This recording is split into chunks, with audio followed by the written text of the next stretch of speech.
Hello friends, ഇന്ന് ഞാൻ വന്നിട്ടുള്ളത് ചോറിനും ചപ്പാത്തിക്കൊക്കെ ഒപ്പം കഴിക്കാൻ പറ്റുന്ന വളരെ ടേസ്റ്റി ആയിട്ടുള്ളൊരു ഉള്ളിക്കറി റെസിപ്പി ആയിട്ടാണ്. വീഡിയോ കണ്ടിട്ട് ഇഷ്ടപ്പെടുവാണെങ്കിൽ ലൈക്ക് ചെയ്യുക, ഷെയർ ചെയ്യുക, കമൻറ്റ് ചെയ്യുക, ചാനൽ സബ്സ്ക്രൈബ് ചെയ്യാനും മറക്കരുത്. പിന്നെ ഫേസ്ബുക്കിലൂടെയാണ് വീഡിയോ കാണുന്നതെങ്കിൽ പേജ് ഫോളോ കൂടി ചെയ്യണേ. അപ്പോൾ നമുക്ക് നേരെ വീഡിയോയിലോട്ട് പോവാം.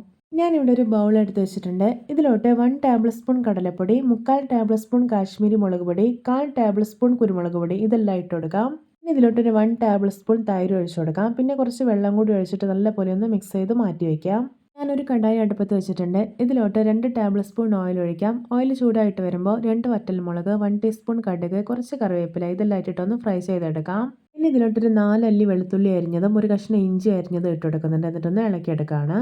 ഇതിലോട്ട് 2 വലിയ ഉള്ളി അരിഞ്ഞത് ഇട്ട് കൊടുക്കുന്നുണ്ട്. എന്നിട്ട് ആവശ്യത്തിന് ഉപ്പ് കൂടി ചേർത്തിട്ട് നന്നായിട്ട് വഴറ്റിയെടുക്കാം. ഇപ്പോൾ ഇതാ ഉള്ളി അത്യാവശ്യം വഴന്ന് വന്നിട്ടുണ്ട്. ഇനി ഇതിലോട്ട് ഒരു തക്കാളി അരിഞ്ഞതും ഒരു പൊട്ടറ്റോ അരിഞ്ഞതും ഇട്ട് കൊടുക്കാം. എന്നിട്ട് വീണ്ടും നന്നായിട്ടൊന്ന് ഇളക്കിയെടുക്കാം. വളരെ ഈസി ആയിട്ട് തയ്യാറാക്കാൻ പറ്റുന്ന നല്ല ടേസ്റ്റി ആയിട്ടുള്ളൊരു ഉള്ളിക്കറി റെസിപ്പിയാണിത്. എല്ലാവരും ഇതുപോലെ ഒന്ന് ഉണ്ടാക്കി നോക്കണേ.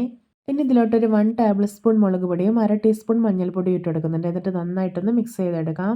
ഇനി ഇതിലോട്ട് കുറച്ച് ഇളം ചൂടുവെള്ളം ഒഴിച്ചു കൊടുക്കാം. എന്നിട്ടൊന്ന് ഇളക്കി യോജിപ്പിച്ചെടുക്കാം. ഇനി ഇതൊന്ന് ലോ ഫ്ലെയിമിലിട്ടിട്ട് അടച്ചു വെക്കുകയാണ്. വെജിറ്റബിൾസ് ഒക്കെ കുക്കായി വരട്ടെ.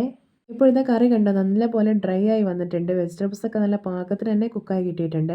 ഈ പൊട്ടറ്റോ ഒന്നും വെന്തുടഞ്ഞു പോകാൻ പാടില്ല. നമ്മൾ കഴിക്കുന്ന സമയത്ത് ചെറുതായി ഒന്ന് കടിക്കാൻ പറ്റുന്ന പാകത്തിൽ കിട്ടണം. ഇനി ഇതിലോട്ട് നമ്മൾ മിക്സ് ചെയ്ത് മാറ്റി വെച്ചിരിക്കുന്ന കടലപ്പൊടി എല്ലാം ഉണ്ടല്ലോ അത് ചേർത്ത് കൊടുക്കാം. എന്നിട്ട് നല്ലപോലെ ഒന്ന് ഇളക്കി യോജിപ്പിച്ചെടുക്കാം. ഈ സമയം ഇതിലോട്ട് ആവശ്യത്തിനുള്ള ഉപ്പ് കൂടി ചേർക്കുന്നുണ്ട്.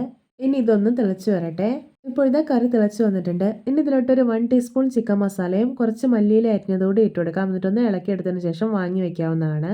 ഇപ്പോൾ ഇതാ നമ്മുടെ രുചികരമായിട്ടുള്ള സ്പൈസി ആയിട്ടുള്ള ഉള്ളിക്കറി റെഡി. നോക്കി കാണുമ്പോൾ തന്നെ കൊതി വരുന്നില്ലേ? അപ്പോൾ എല്ലാവർക്കും എൻ്റെ ഉള്ളിക്കറി റെസിപ്പി ഇഷ്ടപ്പെട്ടെന്ന് വിചാരിക്കുന്നു. ഇഷ്ടപ്പെട്ടാൽ സപ്പോർട്ട് ചെയ്യാനും മറക്കരുതേ. അപ്പോൾ ഇതുപോലെയുള്ള വെറൈറ്റി വീഡിയോകളായി നമുക്ക് വീണ്ടും കണ്ടുമുട്ടാം. Okay, bye bye.